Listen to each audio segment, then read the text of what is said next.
안녕하세요. 베트남에 집 사주는 예쁜 누나 마이홈 사이공 부동산 대표 장은희입니다.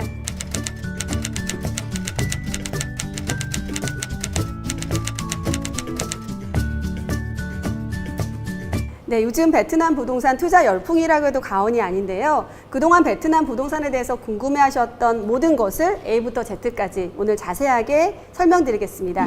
베트남 부동산 그것이 알고 싶다. 지금부터 시작합니다. 자, 첫 번째, 외국인이 베트남에 집을 소유할 수 있다, 없다? 정답은 바로 yes, 있다입니다. 베트남이 사회주의 국가이다 보니 집을 소유할 수 있는지 문의 주시는 분들 정말 많으신데요. 2015년 7월 외국인 주택소유법이 개정이 되었고 2015년 10월에 개정 시행령이 발표가 되면서 외국인이 SPA라고 하는 소유 계약이 가능하게 되었습니다. 네, 두 번째 질문.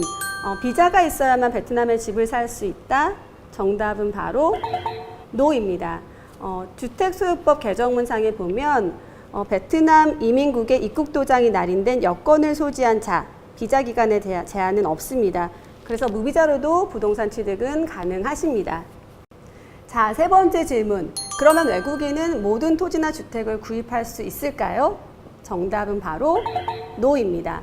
베트남법이 표기가 좀 애매하기 때문에 이 부분에 대한 해석은 좀 불분명하지만 신규 분양 프로젝트 또는 외국인 소유의 미등기 전매권을 추천을 드립니다. 베트남형의 아파트나 주택을 구입하시는 부분에 대해서는 핑크북 상황이 현재는 명확하지 않기 때문에 추천을 드리지 않습니다. 자, 이제 네 번째 질문. 외국인은 구매 횟수 제한이나 소유 기간에 대한 제한이 있을까요? 자, 구매 횟수에 대한 제한은 없습니다. 아직 외국인 세법이 명확하지 않기 때문에 외국인이 몇 채를 사든 이중과세나 중과세가 적용이 되지 않습니다. 다만 소유 기한에 대해서는 제한이 있는데요. 50년 소유로 제한을 하고 있습니다. 그렇지만 개정문상에 보면 50년에서 한 번 연장이 가능하다라고 표기가 되어 있기 때문에 그 기간은 명확하지 않으나 예상으로 99년까지도 소유가 가능할 것으로 해석을 하고 있습니다. 자, 여섯 번째. 외국인은 얼마를 사도 상관없다? 정답은 바로 NO입니다. 외국인은 한 프로젝트, 한 동에 30%까지만 소유를 할 수가 있기 때문에 이러한 제한들 때문에 지금 외국인 투자가 몰리면서 경쟁이 점점 치열해지고 있습니다. 그래서 소위 외국인 프리미엄도 상당히 높이 올라가 있는 상황입니다. 빌라나 타운하우스의 경우에는 동급 행정 단위 지역 내에 250채라는 제한도 있습니다. 자, 일곱 번째. 외국인이 투자 목적으로 주택을 구입한 후에 임대 사업을 할 수 있습니까? 라는 질문. 자, 정답은 바로 yes입니다. 대부분 해외 투자이시다 보니 아무래도 임대 소득을 목적으로 투자를 하시고 또는 장기 시세 차익도 고려를 하시는 분들이 계신데요. 외국인 세법이 아직 명확하진 않지만 베트남인과 동일하게 외국인도 임대 사업 신청을 할 수 있고 그에 따라서 임대 소득도 받으실 수가 있겠습니다. 그래서 임대사업자 신청을 하신 부분에 대한 세금은 약 50불 정도 1년 기준 신청 비용이 있고요. 10%의 부가가치세만 납부를 하시면 임대소득도 취득을 하실 수가 있습니다. 자, 여덟 번째. 베트남 부동산 세금은 얼마나 되나요? 라는 질문 정말 많이 하시는데요. 아무래도 이 부분이 베트남 부동산 투자의 가장 매력적인 요소가 아닐까 싶습니다.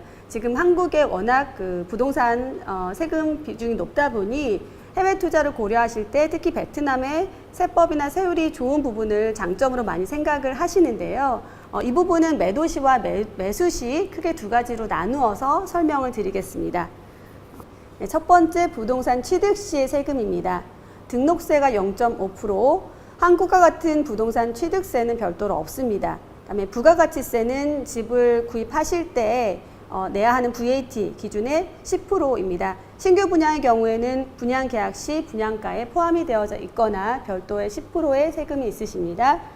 부동산 매도 시의 세금 말씀을 드리겠습니다. 첫 번째 양도세가 2%입니다. 한국과 같은 양도 시세 차익에 대한 양도소득세는 발생이 되지 않고요. 총 거래 금액의 2%의 세금만 발생을 하십니다. 매매 공증 비용 한 600불 미만의 적은 비용, 발생이 될 수 있고요. 재산세 및 종부세, 부동산 종합소득세라든지 부유세는 베트남은 현재는 없기 때문에 이러한 유리한 세법을 많이들 고려하시고 투자를 생각하시고 있습니다. 자, 9번째입니다. 가장 제가 많이 받는 질문일 수도 있겠는데요. 베트남의 부동산을 취득할 때 자금을 어떻게 송금을 할까요? 라는 질문을 가장 많이 하십니다. 아무래도 이제 해외 투자이시다 보니까 한국에서 해외로 자금을 송금할 때 또는 베트남이 사회주의 국가이다 보니 나중에 부동산을 처분을 하시고 나서 자금을 어떻게 다시 재송금을 하는지 이런 부분에 대한 문의가 가장 많으신데요.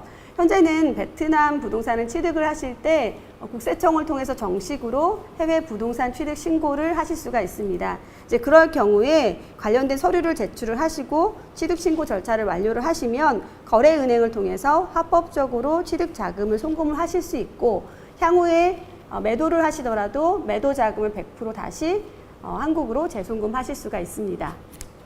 자, 마지막 질문입니다. 베트남의 부동산을 구입을 하는 게 과연 안전할까? 또는 현재 부동산이 많은데 어떤 부동산을 믿고 거래를 해야 될까? 역시 이 질문도 가장 많이 받는 질문인 것 같습니다. 아무래도 해외 투자이고 베트남이 사회주의 국가라는 이러한 제약들 때문에 어디를 믿고 어떻게 투자를 해야 될지 또는 어떤 부동산을 통해서 거래를 해야 될지 문의를 주시는데요.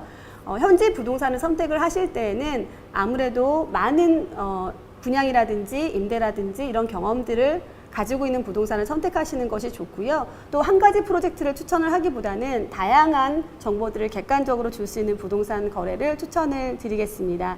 특히나 해외 부동산 투자이기 때문에 구입을 하시고 나서 임대 관리라든지 이런 사업 관리들을 꼼꼼하게 해줄 수 있는 회사인지를 많이 고려를 해보시는 게 좋을 것 같습니다. 자, 베트남 부동산 투자에 대한 궁금증 좀 풀리셨나요? 앞으로도 베트남 부동산 투자에 대한 유용한 정보를 가지고 찾아뵙겠습니다. 지금까지 베트남의 집 사주는 예쁜 누나 바이옴사이공 대표 장은이었습니다.